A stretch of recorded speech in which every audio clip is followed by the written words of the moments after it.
Okay, we'll bring the January 25th meeting of Peters Township Council to order. Roll call, Mr. Lauer. Mrs. Merrill? Present. Mr. Steigel? Here. Mr. Ball? Present. Mr. Kozer? Here. Mr. Berquist? Here. Mr. Arcuri? Here. Mr. Lewis? Here. Rise for the Pledge of Allegiance. Pledge allegiance to the flag of the United States of America and to the republic for which it stands, one nation, under God, indivisible, with liberty and justice for all. Okay. Approval of the minutes. So moved. Second. So moved and second. Second? I second it. Okay, in favor? Aye. Excuse me, I have a comment. It seems to me that the actual vote for chairman was not in the minutes. Actually, it is. I saw your comment about where it was in order. That's because of the way the software is that it records the vote. But under that section, there is actually a vote. It precedes the closing of the nominations. Okay. You see, okay, I don't read that, but I'll read. All righty, in favor? Aye. Aye. Opposed? Okay. Special reports, there are none. Well, actually, we would like to have a special report. I know it's not on the agenda. Paul, just to go back to the minutes, there's a section under 1B. It says, I moved the motion and I seconded the motion. Right. Yeah, I think it was, no, I think it was Mr. Steigel that seconded it. Or no, I'm sorry. I thought that was on something else. I don't know who that was. Was it Mr. Kozen? Yeah. Okay. Sorry about that. I just caught it. Okay, is everybody happy now? Yes, I am. Thank you. I'm sorry about that. I just Okay. didn't want to make it go be wrong. All righty. Now. I did want to take an opportunity. I know it's not on here as a special report, but I've asked Chief McLaughlin to come up, and we wanted to both discuss a little bit about what happened yesterday and what's happening going forward with regard to COVID vaccination. And I'd like to begin because I've worked with Chief McLaughlin long enough and firemen long enough. These guys are like way too humble, and I want to give them their due. You know, yesterday we hosted a vaccination clinic that was put on by the people of Hilltop Pharmacy. And as a result of that effort, there were 1,000 people who were vaccinated. And, you know, as I was standing there yesterday, one of the things that dawned on me is something that Fred Rogers used to always say to kids when there were times of tragedy, and is that you always look for the helpers. And as an adult, I've always taken that as a challenge that we should all be helpers. And if you were there yesterday, what you would have seen, and I think cause to be very proud of, is the township was in fact helping that. And it would not have occurred had we not provided the space and not provided assistance to Hilltop Pharmacy. Hilltop Pharmacy is actually a very small family-owned business. It only has 5 employees. But what you saw there yesterday was this cadre of people. And in addition to the township support, there were a lot of people from the University of Pittsburgh Medical School and the University of Pittsburgh Nursing School who pitched in to make it happen. 4 of the people who are actually administering vaccines were 4 of the paramedics that are associated with the fire department. The other thing that and Mike can talk to this, that we saw and that I thought was so gratifying is that you know, this is where how it was set up so that everyone got their shot. But on the back side of this were the room filled with these chairs, and the universal reaction as people sat down on those chairs was kind of like a sigh of relief. Because there's a lot of pent-up demand to be able to get to this. Now, to kind of put this effort in perspective, as it began, one of the things that you can look at is at the Pennsylvania Department of Health website that tells you that as of yesterday morning, 5,100 people in Washington County were afforded vaccines. And so when you think that we did 1,000 in that one day, it speaks to what that effort is. The other thing that I'll point out to you, and I don't know this for a fact, but I try to pay attention to this. Chief McLaughlin tries to pay attention to this. You don't see any other municipalities in southwestern Pennsylvania that have hosted an event of this size, including much larger municipalities to the north of us. And so I think we should take great pride in what we've accomplished here. One of the things that I've asked Chief McLaughlin to do is to explain to you what we're going to be doing going forward. So if you want to. Thank you, Mr. Lauer. And we're not done. You know, we did 1,000. We need to do a lot more. I think as a region in general, we're starting to get the hang of things. It's starting to come around a little bit. But we had a lot of questions in the meantime, and a couple of them were, first, how Hilltop Pharmacy? Well, Hilltop Pharmacy found us, and we kind of found them. The owner of Hilltop Pharmacy lives here in Peters Township in Sienna Woods, Mr. Pat Lavella. He approached us a couple weeks ago, maybe even a month and a half ago, and said, how many of your firefighters have been vaccinated? We only had a small percentage because those were the percentage that were emergency medical providers. Not all of our firefighters are EMTs and paramedics. Those were the only people in 1A that were afforded vaccine through Canonsburg Hospital. So he set out to fix that. In the process of fixing that, he said, okay, tell me about your police. Tell me about your neighboring communities. And we found out more and more that these populations had not been done yet despite their close interaction with the public.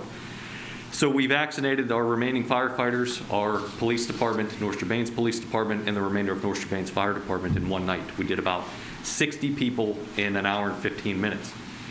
As Pat sat there and scratched his head, he said, how'd you do it? What do you mean? We just set it up.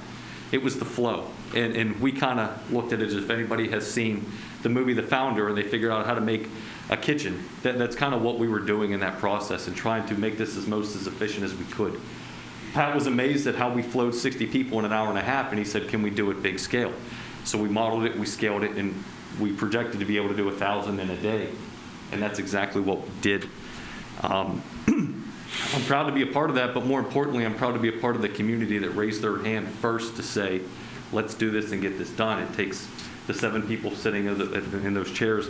It takes the township manager not only saying this is the direction we're going, but also asking people if they have their Medicare red, white, and blue card and their driver's license in their hand. That which he did for 8.5 hours on Sunday. Truly leadership by direction, and I thank you for that. We saw people, as I'm intermixed in the crowd and talked to a few people, we saw people as far as Cranberry and as close as Ivy Lane in Peters Township. We can't pick and choose where these people come from, but we can host events like this for Hilltop Pharmacy to be able to give them the venue in which to do so. That has been the biggest hurdle for these companies, has been the venue in which to do this. The Washington Health System has identified venue issues, and they have one of the biggest facilities in Washington County in the Washington Hospital, and they're limited by space. So we have been approached, and we have approached them in long-term agreement to use this space for our needs. Our needs are township residents, our needs are a community, our needs are southwestern Pennsylvania, and our needs are Americans, and we need vaccine as much as we can. Washington Health System saw what we did yesterday, and it made them more excited to partner up with us because they think that we can do it. So I was on a phone call with their vice president today and assured us that come February 22nd, they want to set up shop in our facility. They want to do that 6 days a week, and they want to do starting about 300 vaccines per day and hopefully scaling up to a lot more than that. They are limited on the amount of vaccine that they can get, but like we're seeing throughout the state, the more you give, the more you get. The state is auditing the facilities onto how much they give and how much is left over at the end of the week. If you get 3,000 on Monday and have 1,000 left over on Friday, it becomes difficult for you to get more. If you have 3,000 Monday and 0 on Wednesday, you're going to get more. And that's what we saw with Hilltop Pharmacy on Sunday. That's what we're going to see with Washington Health System in the coming weeks. And our original reaction was, well, February 22nd, it's 4 weeks away. It's 4 weeks away from today. It's a long time. We need time to get processes and things like that going for them, since they're going to be there a little more long-term than one day. In speaking with them, they have a lot of the same questions our residents do. Their customers, their patients. People want direction. So on our website today, on the Township's website, through email blasts and so forth, we put out a simple list of directions, and it doesn't involve one single vendor. It involves any vendor that we could possibly get information for to give our residents easy access. And this has been updated since what's on here. There's actually a list of different facilities, Giant Eagle, Rite Aid, and how to get onto their list. You know, the other thing is, and council heard this, and we've heard this, a lot of frustration with information. And if you know, one of the questions was, how did people find out about Hilltop Pharmacy? Well, a lot of people figured out to go to this mapping system that's on the Pennsylvania Department of Health website. And they have red dots and green dots, and anybody who has a green dot has vaccine.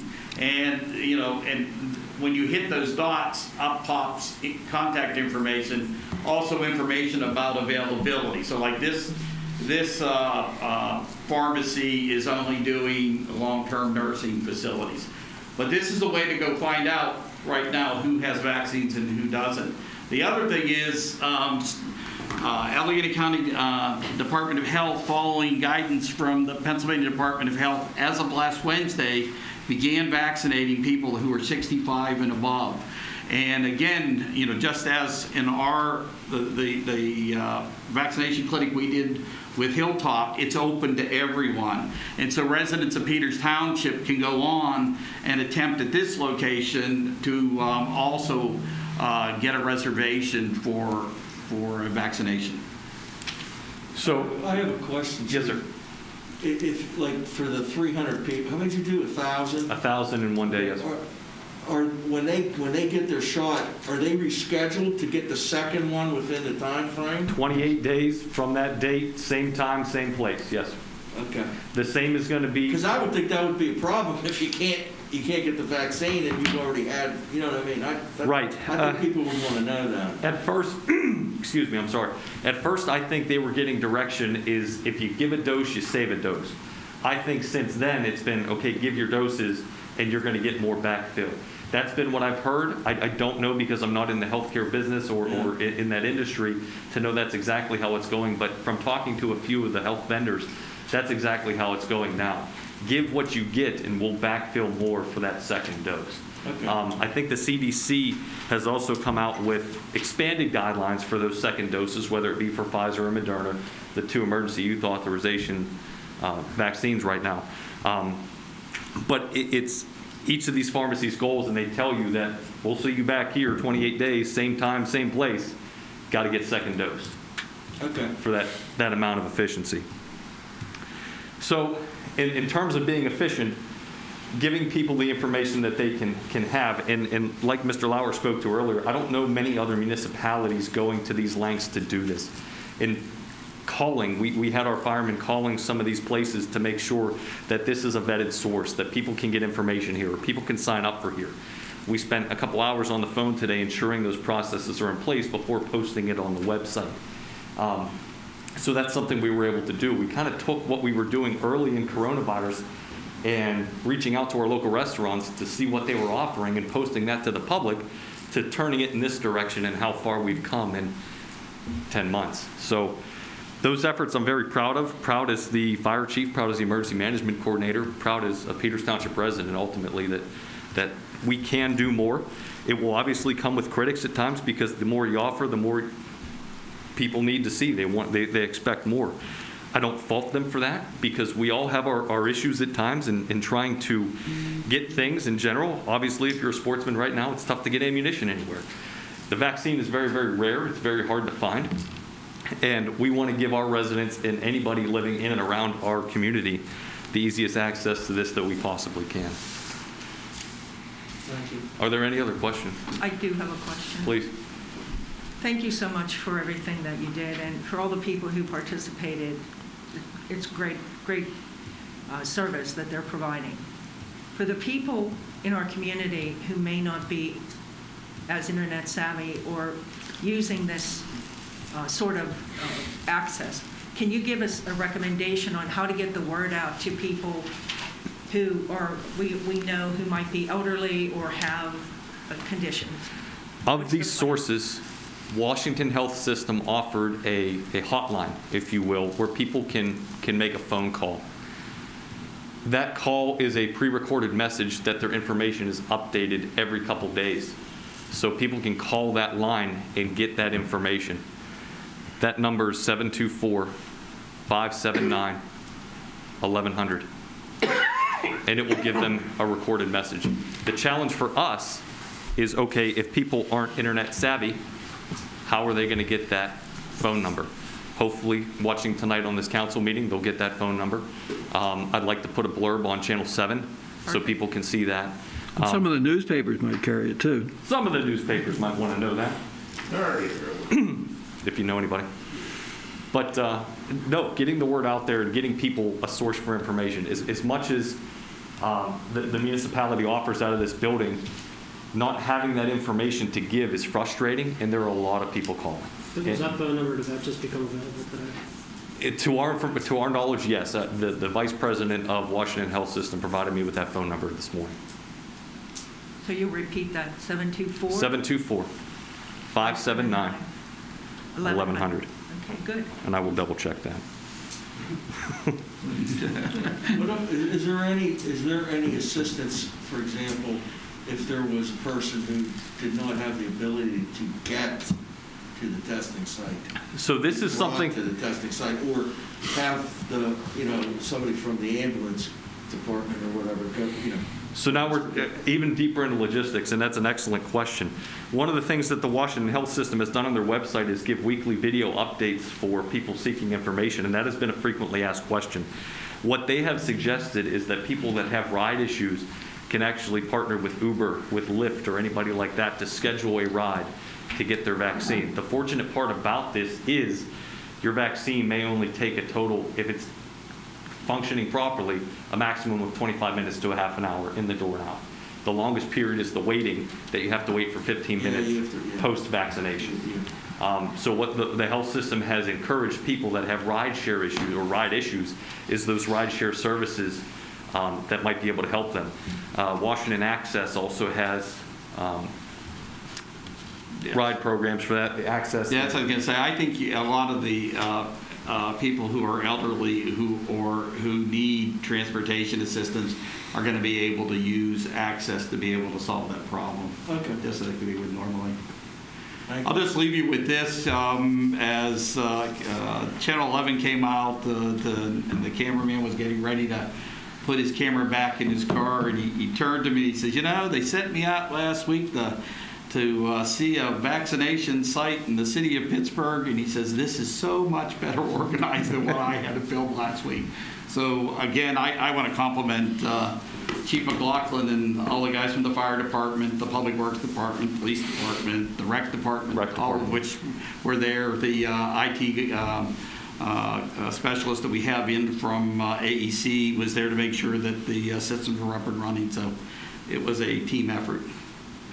Thank you. Are there any other questions? The only other comment I'd make, and certainly to salute you and all the volunteers that were there, but I wanted to make a point.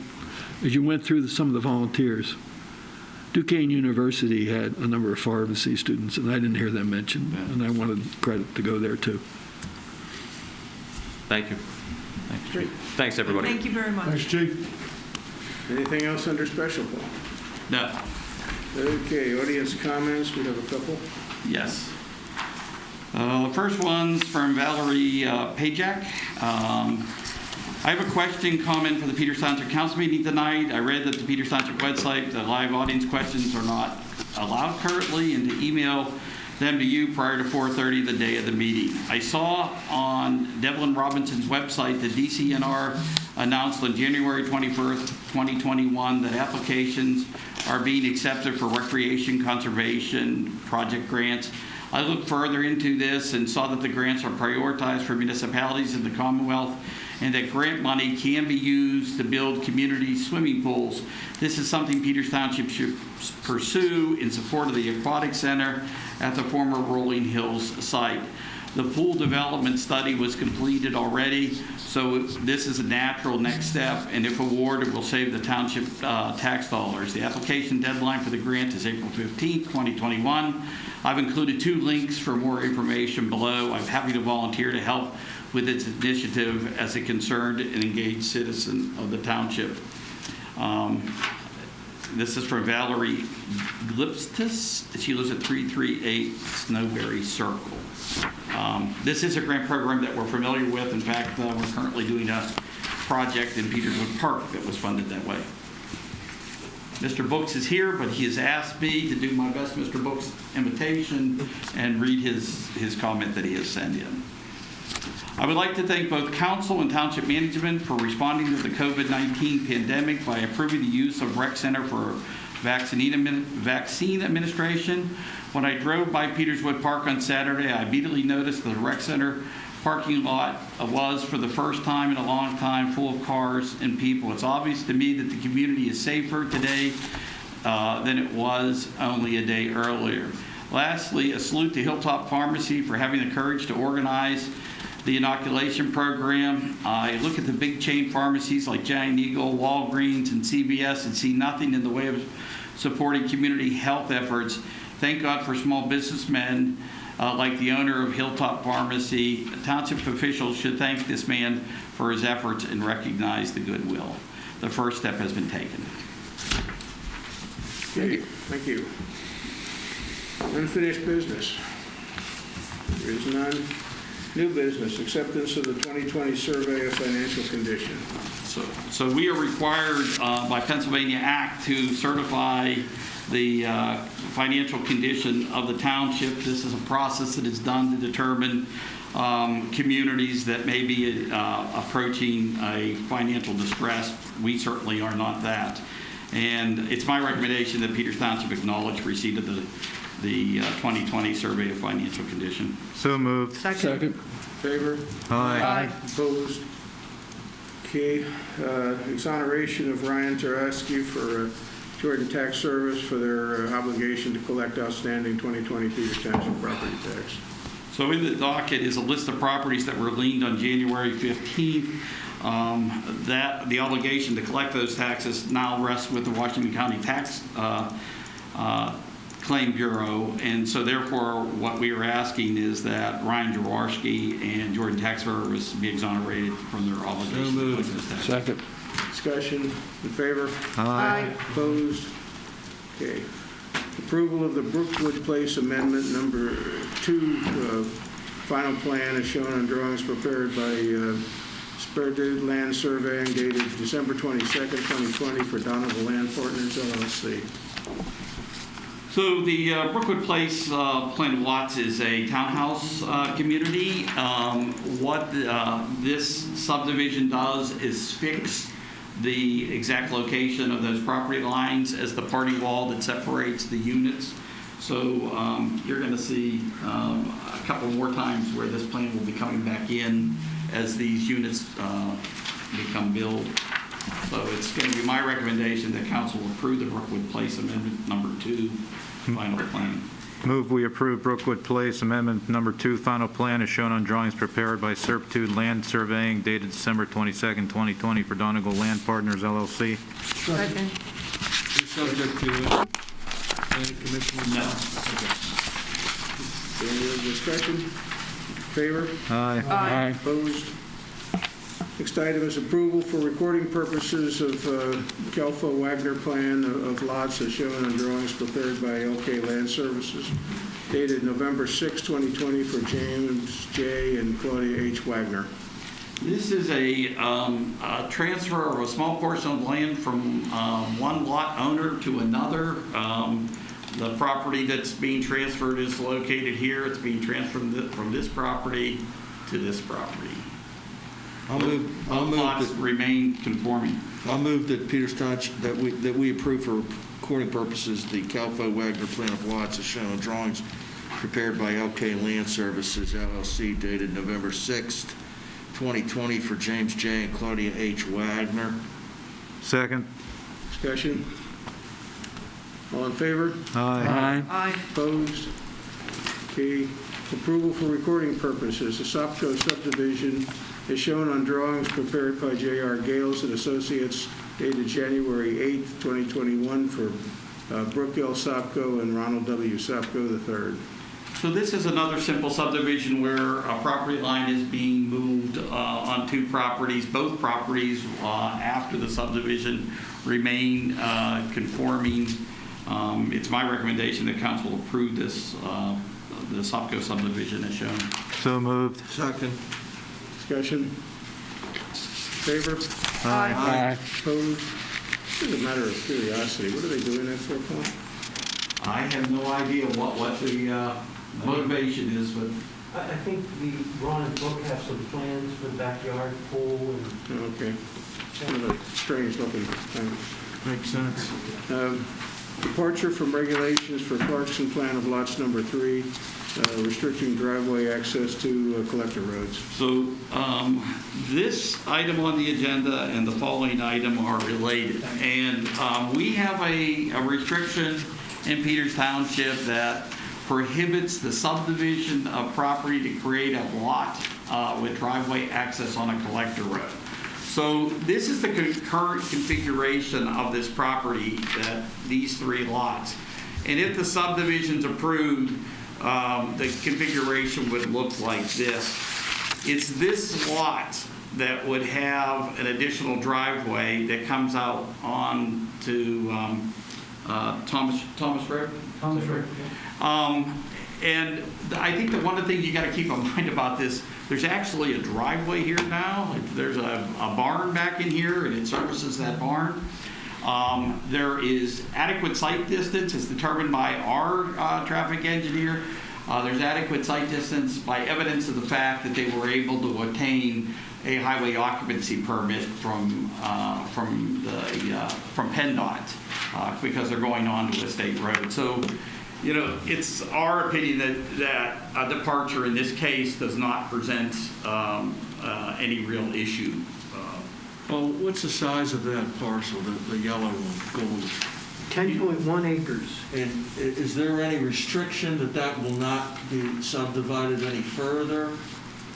There's not a specific restriction on the subdivision plan, but our subdivision and land development regulations that do not allow driveways on collector roads would restrict its further development with new driveways onto Thomas Road. Well, that's what I'm saying, is if we approve this, which I don't have a problem, I mean, they could then not split that lot and access the road through the existing driveway? Well, the only way you could do it is if you were to attempt to develop this piece of property, you would have to bring in a road.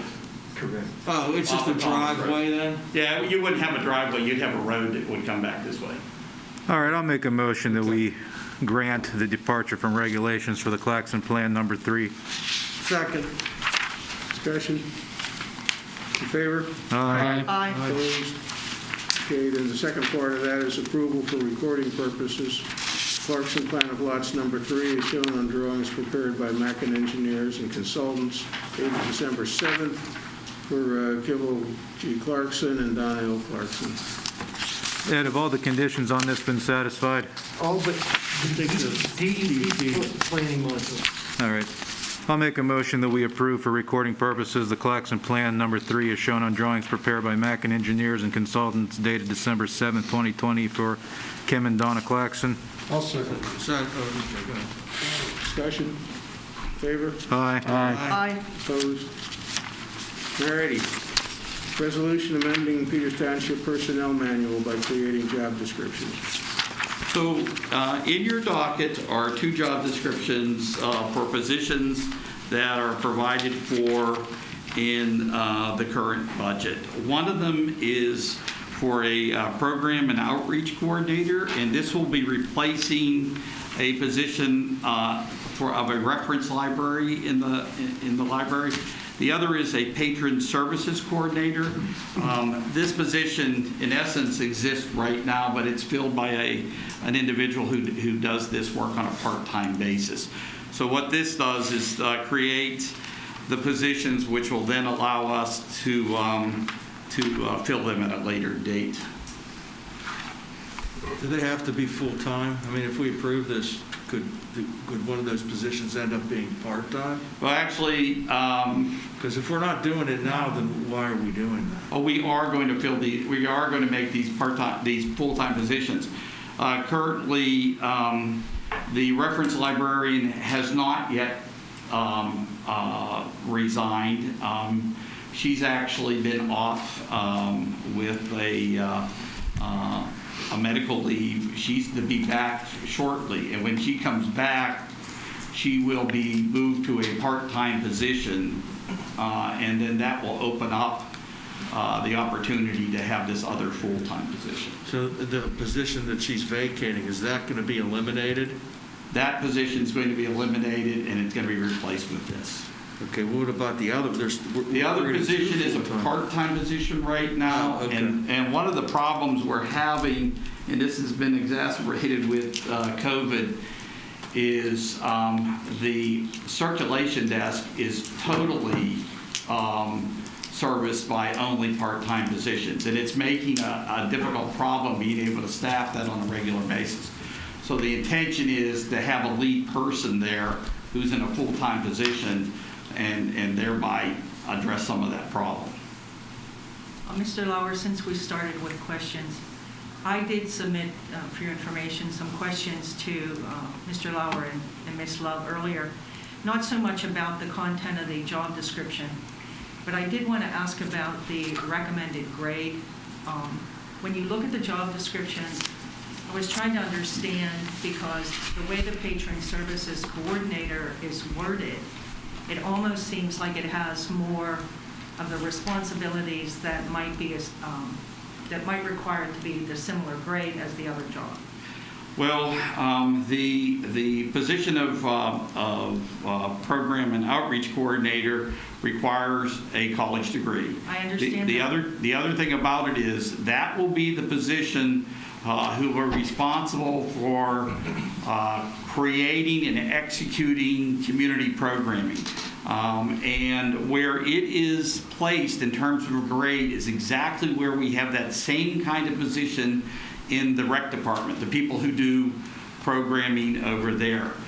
With regard to the other position, although there are responsible for scheduling the remaining people at the circulation desk, I do not believe that it has the same level of responsibility, and that's why it is at a lower grade. And my observation was that you talk about a lot of the things that a manager does or someone in a more supervisory position. You also talk about having financial responsibilities, and you point out a lot of information about them expecting to be able to keep information secure. And in our administrative office, your finance people, your finance person and your HR person is a grade 9. I'm not arguing that or suggesting that the program coordinator should be less. I was just trying to ask you if you verified whether this position was adequately graded. I believe it is, and I think we'll be able to obtain, in fact, the person we're going to probably promote into that position is the person who works kind of in that capacity on a part-time basis, and I think the compensation associated with that pay grade's appropriate for what we're asking them to do. And I respectfully still am not in agreement. Okay. I'll move that we accept the job descriptions for the resolution number 010221, amending the Peters Township Personnel Manual for the job descriptions for positions of patron services coordinator and program and outreach coordinator. Second. Other discussion? In favor? Aye. Aye. Opposed? Okay. Award a contract for the purchase of police vehicles under Hvac Purchasing Alliance Program. So the 2021 operational budget includes an appropriation of $135,000 for the purchase and outfitting of 3 police cars Through the Hvac Purchasing Alliance program, the Laurel Auto Group has proposed providing these vehicles for a price of $100,790. After the outfitting, the cost of these vehicles will be less than that, which is have been appropriated in the budget. So it's going to be my recommendation that council award a contract to Laurel Auto Group under the Hvac Purchasing Alliance program for the purchase of 3 vehicles for the amount of $100,790. So moved. Second. What are these vehicles? These are patrol vehicles. No, I understand that. They're SUVs, and what make? They are, Ford utility interceptors, Yeah. but Ford SUVs. Okay. Is there any indication when these might be delivered? I understand there's some pretty interesting lead that's times. one of the reasons why Chief Grimes is anxious to get the order in now. The delivery time on these has just been outrageous. Right. Okay. Did we vote? No. No, we haven't. Is there any other discussion? All right, in favor? Aye. Aye. Opposed? Okay. Award for the contract for purchase of a dump truck under CoStar's, the Commonwealth of Pennsylvania Cooperative Purchasing Program. So the 2021 capital improvement program has $120,000 appropriated to acquire a dump truck. What we'd like to be able to do tonight is to purchase the Hvac chassis under the CoStar's program, which is a cooperative purchasing program run by the Commonwealth of Pennsylvania. Under that program, the state sets a minimum discount, and vendors are permitted to discount beyond that. The Laurel Auto Group has offered us an additional discount of 1.5%. The price for the Ford F600 truck cab and chassis is $42,710. Is this replacing an existing truck, Paul, or is this? Yes. Okay. I would move we award a contract to Laurel Auto Group under the CoStar's program for the purchase of a Ford F600 truck cab and chassis in the amount of $42,710. Second? I'll second it. Any other discussion? Hey, Paul, what happened to the old truck? Did they We take sell that? them. What? We sell them. Oh, okay. That's all I have. I'm not sure whether the truck this will replace will be sold, and my guess is what's going to happen is that truck's going to be put in reserve. The truck that we have in reserve right now Will be sold. will be sold. Okay, thank you. All right, all in favor? Aye. Opposed? Pre-qualifying bidders for the library HVAC project. Do you want to handle this? Yes, sure. At the last council meeting, council established criteria for pre-qualifying mechanical contractors for the work over in the HVAC system at the library. After that meeting, we advertised accepting interest from mechanical contractors in the area. We received 9 firms. 9 firms submitted to us the pre-qualification sheets. Of those 9, 5 of them that I listed in my memo, Mr. Lauer listed in his manager's report, actually met the criteria. They filled out every single element of that criteria. So it's my recommendation, based on that those 5 firms be pre-qualified. If so, we will follow the schedule that I laid out in the memo. So moved. Discussion? In favor? Aye. Aye. Opposed? Okay. Authorize the appropriate township official to enter into a reimbursement agreement with Washington County for the paving of McDowell Lane. So one of the things Washington County's been pretty good about is keeping us informed as what's happening on McDowell Lane. They're getting ready to move ahead this construction season with the replacement of that bridge. And when they were early in the process of planning this, Mr. Zamaitis asked them to consider taking a bid to extend beyond their project area to include repaving of this section of McDowell Lane that we own.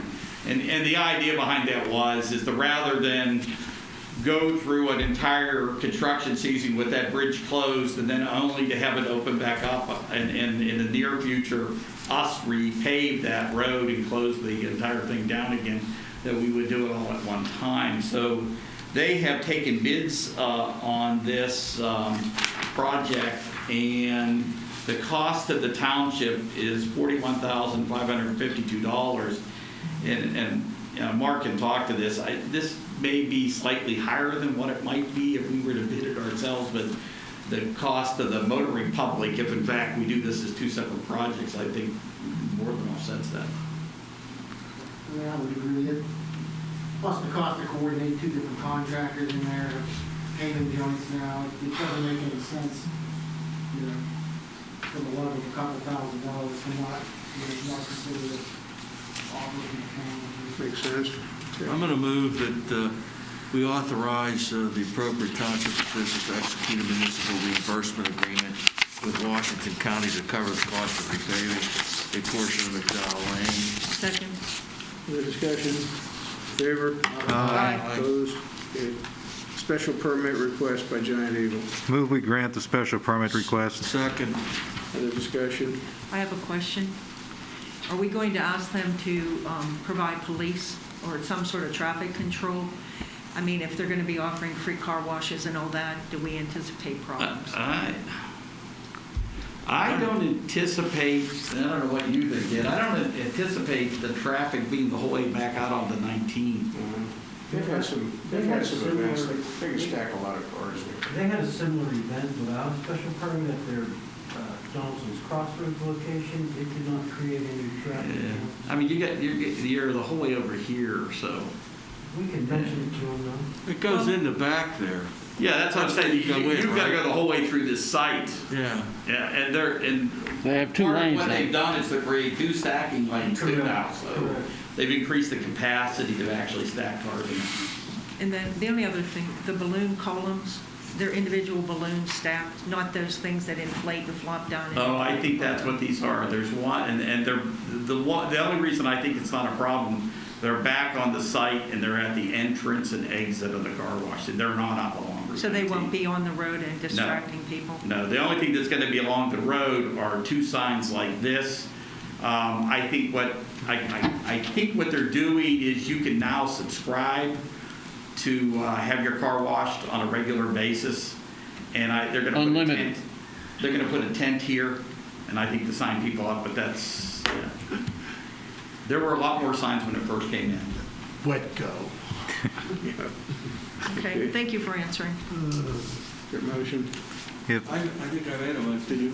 Somebody did. I did, you second. Okay. All right, all in favor? Aye. Opposed? Okay. Payroll and bills? Mr. Chairman and Council, I reviewed the two pay reports and the bills.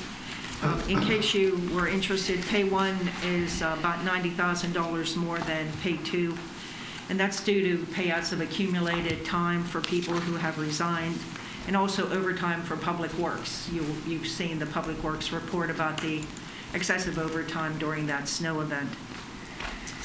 Most of the other accounts payable, $750,000, is for routine operating expenses.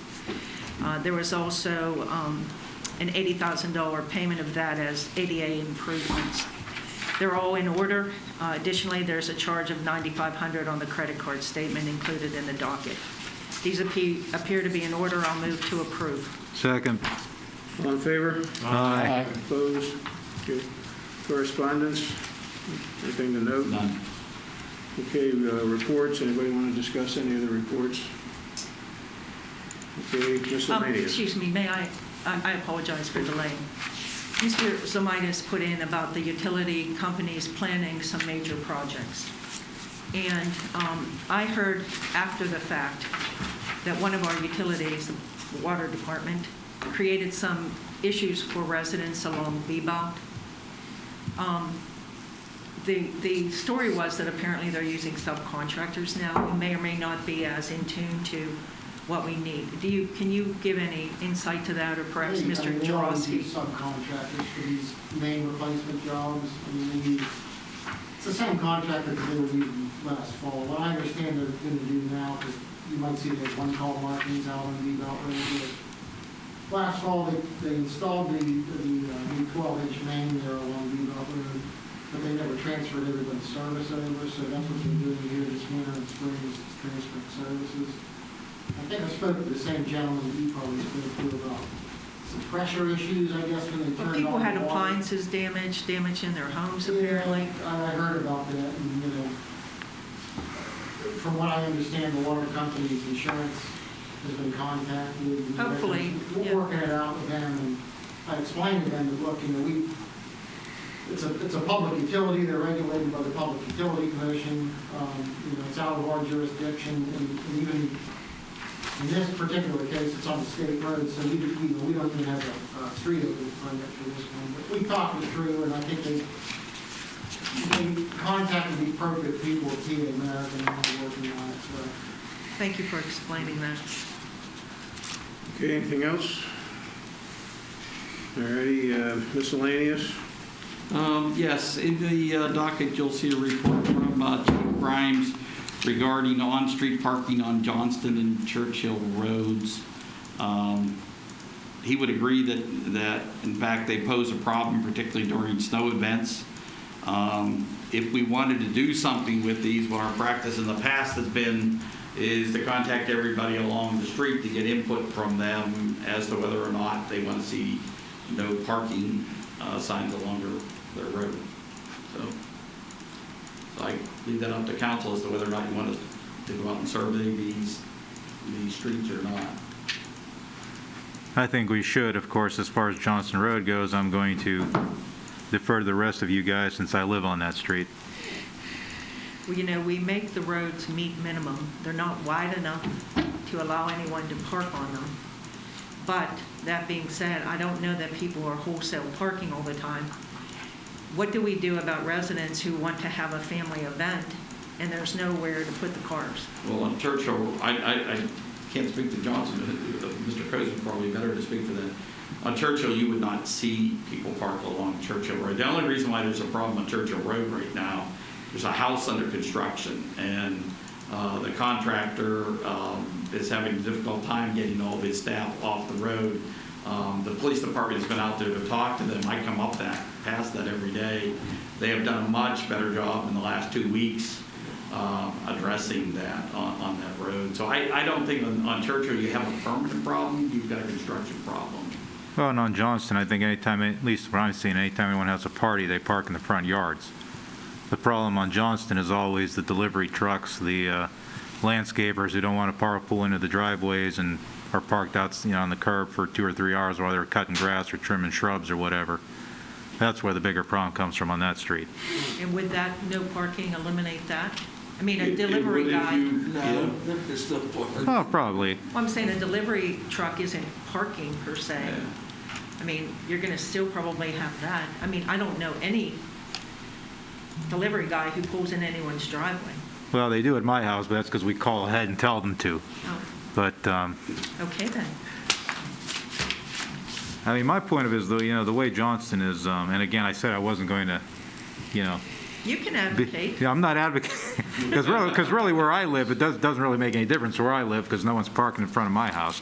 But, the way the road is, the way it curves, and the way, when it comes from Center Church, after about 3 houses, it drops down, and then it kind of goes straight before it turns back, before it goes to Stonehenge. Depending on which way you're coming, there are certain times where you can come right on a car and you don't know it's there because of where you're coming from. That's my only concern. And I mean, if you guys send a survey out and my fellow Johnston Road residents said they don't want it, then, I'm certainly not going to push it. Send it up. Okay, a survey, see what we can say. So forget Survey Churchill, but says- do The Johnson. survey says. And if it does come back and we decide to do that, I think we should consider, like, no parking except for deliveries or something like that, because, I mean, if those people have something to deliver, where are they gonna go? Yeah. Especially No, if right. it's a big truck or a moving van or, I know you're not moving, Frank, it's just hopeful. You're wishing on one of I wouldn't want to be a mover and have to come all the way down his driveway. No, I wouldn't either, Yeah, but I'm just saying, there's gonna be situations that arise. Yeah. The other item I had under miscellaneous, and I've let Mark down because I did not put the pictures up, but there are pictures in your docket with regard to the aerial mapping. So that project is moving ahead. One of the things that's been pointed out to us is that for an increase in cost of $3,500, they can increase the resolution of the final product significantly. And in your docket, there is one example of that where something in terms of what our current resolution is and what the resolution would be if in fact you went to that higher resolution. If you need, I can bring those drawings to the next meeting. No, it's in the docket. I think there's a market difference between. Yeah, and what it will allow Mark and the engineers and the planning department to do is find things like manholes and things like that you can't find currently. I think for another, whatever it is, less than 10%. Yes. Another 10%. To approve 3,500. Increase the contract of 3,500 more to, I believe it's Sarah, to increase the pixel size to, or decrease rather, 3 inches as opposed to 6. Second. All right, other discussion? In favor? Excuse me, I have a question. Do you have a question? I thought you were raising your hand. I was saying aye because I was drinking. Okay. I did have a question. I agree that the resolution is a lot better, and I'm sure it will be a much better tool for the people who use it. Given that and the ability to see things so much more clearly, has there ever, in your knowledge, been any kind of challenge about people being concerned about invasion of privacy, or, this is like drone usage sort of, and it occurred to me. I know. Yeah, This is a township, so. I had a chance to talk to Mr. Smith today concerning this question. He does not believe that it is an issue because he believes that when you're out in public, you have no expectation of privacy. I think the other thing you got to understand about this is a snapshot in time. We have taken this, last time we took this snapshot was what, 15 years ago? So it isn't like this is something we're doing on some regular basis as an invasion of privacy. Google Maps already has it covered. Oh, I understand. I'm just asking because it would be. So it's in the fall, so there's no Skinny difference. situation where somebody's swimming in their pool and. No, this occurs in springtime. So in the next couple weeks, they'll be setting controls out to be able to, lock in that where that picture is tied to the map, and then late in the spring they'll take it before the leaves come out. Okay. Well, I appreciate you asking. It was, it's a question that some people might wonder about. I just wanted to be clear about that. Thank you. No, ready? We What didn't vote. What about the use of the rec center for recreational basketball? So did we vote? We didn't vote. Oh, I'm sorry. I thought we did.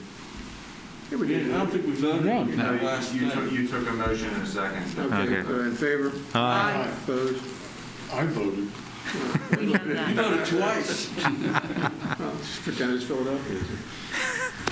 Okay, anything else on the miscellaneous? There was a request that we talk about open gym at the rec center. Yes. So let me explain to you what the problem is, and we certainly are willing to take direction from council on what you would like to do. One of the things that I think that the Park and Rec Department needs to be commended on is that despite the fact that we've been dealing with COVID, they have continued to deliver programs, and not only the kind of programs, the small gatherings and the gym programs, but also large events. They did the concerts all last year. They did modified a trunk or treat, so they have some kind of Halloween thing. They've done Santa Claus made it out here complete with a COVID mask on. And so it isn't that the rec department has an aversion to continuing to offer programs during COVID. Where they do have a concern, and it's one that I share, is that the only place that we have problems with compliance is in the open gym. So yesterday when I was over at the rec center, I was talking to Josh, who runs the building, and to explore this with him further, and he was saying, hey, I got to tell you, I've had times when I've had kids in the gym, I've told them 3 times within 5 minutes each, and they just ignore this. And what you have to keep in mind, I think, from the township's perspective, is that who uses this for open gym aren't just little kids. It's high school kids, it's college age kids, It's, older individuals as well. And part of the open gym that's most popular is the open gym that occurs in the evening. So who you have there enforcing the rule, and it's a Pennsylvania State Department of Health rule that you wear a mask indoors, even when exercising, are two young individuals who are being paid $10 an hour to do that. I think that's not reasonable to have the expectation that they're going to enforce a rule that people are going to argue with them and defy. So we have tried to educate, we have placed signs, we have told people as they come in their need for the mask, and we haven't been able to resolve this. So that's why when the rec center opened back up, and it was my decision that we would not continue to do this, because I don't think it's fair to the township employees. The other thing to keep in mind is that whatever solution it is you do tonight is going to be a short-term solution, because when Washington Health System comes in, they're going to occupy one half of that gym, which means that the youth basketball program, the organized youth basketball program, is going to have to alter its schedule, and which will mean that the times that normally would be reserved for open gym will no longer exist anyhow, because that space won't be available inside the building. So, I mean, that's So where we how are. often is open gym? I mean, is it 5 hours, 2 hours? It's, I believe it's on Tuesdays and Thursday nights. And you have recreational basketball on the other days. And that's why I'm saying when recreational basketball, they're using both sides of the gym. So when only one side of the gym is available, you're going to lose those free days. Well, again, it just doesn't seem right to be trying to legislate for the few that don't want to follow the rules. And why can't they just be removed? I mean, Well, because again, they can be, but what you're asking is, Then we call the police. Well, and I can tell you this, and we can do that, but early on in the pandemic, the question when it became the direction from the Pennsylvania Department of Health that people wear masks indoors. The question that Chief Grimes asked is, do you really want the police department out enforcing mask mandates? And the answer was clearly no, because I think given people's reaction to wearing masks, still for many people is there's a lot of objection. Well, I think that what Chief Grimes asked about was more on a private property basis. We're talking about public property. And I understand that, but the people who choose not to wear a mask feel just as strongly about that, whether they're on private property or public property.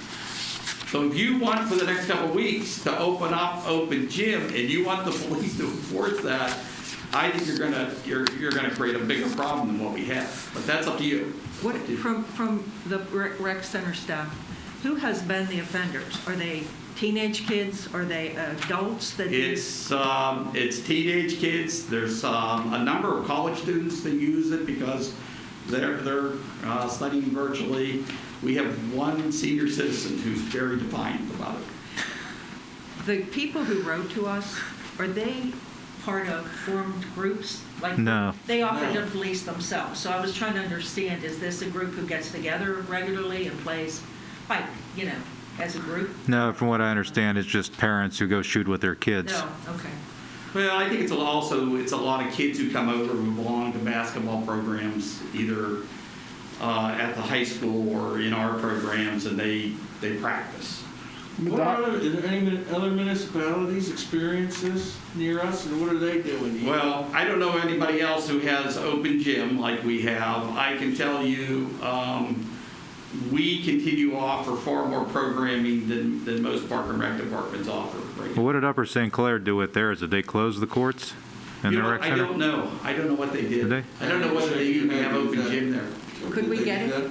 Could we get it to the point where we could schedule it? You don't know? I think so, just don't think my word. Could we get it to where people could schedule some open gym time and you had to identify who was there and who was going to be responsible to police themselves? And then you hold these people accountable? Right. I mean, I don't know. I'm trying to figure out a way to make it work without putting staff in a position of trying to, be the enforcer. Yeah, no, I know, and it's unfair to those who follow the rules to not be allowed to use the gym just because a few people decide they don't want to wear masks. I mean, none of us want to be wearing these things anyway, but we're wearing them because that's what we're required to do. Or police officer, just for a couple times. I don't think it's mask enforcement. I think it's going to be an issue of trespass, because once you tell somebody, hey, listen, you have to wear that mask, and they don't, then you're saying then you have to leave. That's not a mask issue. That's a trespass issue. It won't be perceived that way. We don't want to do that.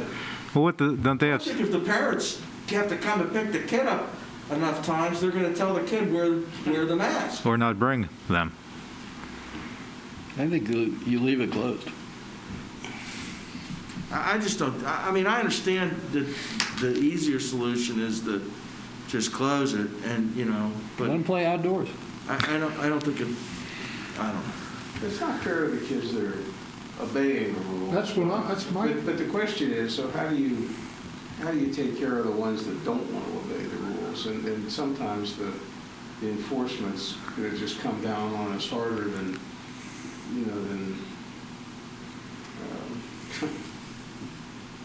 I can, the problems we've had in the past where, the cops have stopped by somebody's party and said, hey, your party's noisy and disturbing the neighborhood, and, geez, we get letters for 3 weeks on that. Yeah, except I don't see how you can have anybody that's going to complain to us if we have somebody removed for not wearing a mask in a pandemic. That's... I don't know. What goes on with the restaurants? How many more weeks do we have to do this? Wear a mask? No. I meant have these open gym nights. They're going to be in there on February 22nd. On the 21st, there's going to be the follow-up Sunday thing. So somewhere in that week before, they're going to set up. So, 3 or 4 weeks. It's a well. I don't know. It's 3 or 4 weeks. It may be 3 weeks. It's probably 3 weeks left. Do we make them have a sign-up sheet to enter to do open gym, or they just walk in? Oh no, you have to be a member. You have to swipe your card. I don't think. No, what I'm suggesting is perhaps you sign a thing that says, big red letters, you have to wear a mask.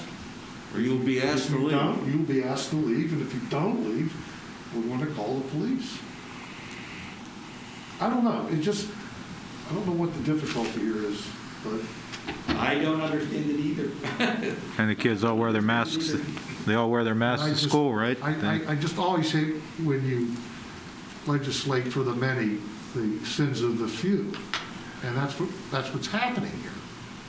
And so there are a lot of kids that do want to come and practice and can't because a couple of kids and one senior citizen apparently doesn't want to wear a mask. Well, then your card should be shut off. You can't swipe it to come in. I don't know. It just seems like there has to be a better solution than just close it down. But that's just... Okay, can you revoke their membership? I don't know. I don't I mean, know they that you want to pay go for it. there. Hey, at Valley Brook, if you break the rules, you get suspended. So if you, But using all you yours, then do is create a problem with kids trying to sneak in. If you want us to try to remove people from the building, we can attempt that, but I think we do that 1 or 2 times, it'll send a message, you'll start seeing the masks being worn. but I agree with Mr. Berquist. I think if you put up some signage and say, we're trying to have open gym so that the people who, respect the requirements can participate. If you don't respect the requirements, be advised, the police will be involved if you don't leave, if you don't wear your mask or leave quietly. And then do, like you said, do it for 2 weeks and see what happens. Open it up for a trial. I don't know, like Mrs. Merrill says, put a sign up. We're reopening up open gym, but if there are violations of the mask rule, we're going to close it down. Yeah, I mean, you're going to be the one that was shutting it down. And I don't know, when I grew up, the kids on the playground that didn't pay rules and affected everyone else. Well, part of the risk the township has is those people that are not wearing masks. If we end up with a COVID issue up there, it comes back on councils in the township for not complying with the state law. Even where people were doing the right thing, one of the things I put in my report, within the basketball association where they in fact are wearing masks. We had a COVID case on one of the basketball teams just, last week. And so those kids are out of school and so it is, I think there is some logic to it. But, All right. One last thing. Or at least one more thing, it might not be the last if somebody else has 2 cents. I'd like to make a statement and recognizing the effort, the school board, the school administration, and the effort that went into getting the new high school open and running. And I asked you earlier about the traffic situation, and Paul, you made the statement, significantly improved, really a lack of being a non-issue on McMurray Road. So my hat's off to the efforts that went into making that come off. And you should know, and I think if you talk to Dr. French, he'll tell you the same. Certainly that's their project, and a lot of that has to do with what the school district but did. our But I can code tell people you, too. the building department and the fire department, in terms of working with them to be able to get the building in a position where it could be opened, what they did was remarkable. You're talking about having a basketball game in the gym this week? I don't know whether that's still true or not. I don't think so. I don't think they didn't get an occupancy permit for that. They do not have an occupancy permit for the For gym. that or the auditorium. They do not have an occupancy permit for the natatorium, the gymnasium. Natatorium, auditorium. Yeah. Well, I was surprised to read that They have an inspection permit for the the gym was potentially available for a basketball game. No. No, that's not the case. Mr. Lauer, do you know whether or not they released all of the parking permits to the students? I can tell you, having seen up there, I don't know whether they released all the parking permits. There's a lot of students parking there. I just was trying to qualify how well it went or how Oh, well. no, you're seeing the impact of the students, and quite frankly, the system, the highway system's working with that. Good. Yeah, I think it looks really good, and I What do we decide on? really like that road is unbelievable. I mean, I think when we all looked at it to begin with, we said, what is this? It's okay, anything else from anybody? Next item, next agenda? I have one last thing I wanted to talk about. We have a housing plan that's coming up across from the existing high school. It involves a senior facility as well as townhouses that connect back down on to East McMurray Road. The planning department has kind of reached out to the neighborhood, and there's a lot of interest in this plan. And normally we could easily handle that public hearing here, but given not wanting to get 50 people into this room, our intention is to do this using some platform like Zoom and having that hearing that way. And I just want to make sure the council is aware of that and are comfortable with it. We just got done with PennDOT doing a virtual meeting on the roundabout, and I was talking to the person who organized that, and they were able to host 68 people on that, and quite frankly, it was a better viewing from PennDOT for a project than normally what I would expect to see. I would think we could do this well virtually, but I leave that up to Yeah, let's Zoom it. That's fine. How would I you just had 3 accommodate? Zoom meetings in a row. I'm zoomed out. I think Zoom sounds fine, but how will you accommodate people who want to speak? Are you going to ask that they submit written comments, or, because at the Zoom meeting for the traffic, people were sending in comments, but they weren't reading all the comments. So how will you handle something like that? We have to work out the details on this, but my intention would be to allow people to speak on the Zoom as And opposed then to. would it then be transcribed off of the audio? Off of The nice video? thing is when they get to their 5 minutes, you just click them off. Ah, there you go. Well, Paul, I can tell you, I got about 24 calls or emails on that plan this past weekend, and I can tell you if the proposed connection to Pleasant Avenue went away, I think you would lose about 60% of the people who are opposed to that plan. Yeah, I hear you, but I can, and this is a decision for the Planning Commission and Council, I will tell you, from the staff standpoint, we are always in favor of interconnections. I'm never voting against another interconnection. And that's the proposal that's going to come to you, Against an interconnection. and I don't know whether the plan will be endorsed by staff, but the interconnection will That was a be. bad one. Yeah, except in that, and I don't want to argue the plan when it's not in front of us, except in that plan, you already have another connection into that plan. You do, you have. And all you're going to do there is create a situation where everyone who's going to try to bypass the crossroads is going to stop at that traffic light at the old high school, make the right, and go straight up Pleasant Avenue and go down through that neighborhood, get down to Fiore's, because they'll be able to avoid going down to the crossroads. Whereas if that connection's not there, they're not going to go up to the top of the hill, make the right, and then go all the way around Marion Drive, which is where the other connection is, and go out. But if you put that connection in, they're going to shoot straight through that neighborhood.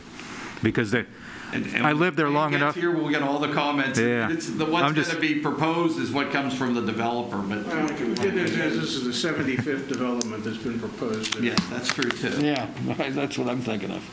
Okay, anything Mr. else? Lauer, are So what do you doing a township update tomorrow with the chamber? Yes, I am. I've been asked to do a township update on Zoom, and we're going to spend about an hour tomorrow morning talking about the township and the. Yeah, I didn't project. see that on the township calendar. Will you be able to give us kind of a summary of what you're saying? I can't listen because I have a commitment. We're going to talk about the things we've been talking about here. We're going to talk about COVID. We're going to talk about the roundabout. We're going to talk about the pool. Aquatic Center. Aquatic Center, that's right. Outdoor Community Put Aquatic that in Center. capital letters with white. All right, anything else? If I could have council's attention for 2 minutes after the meeting.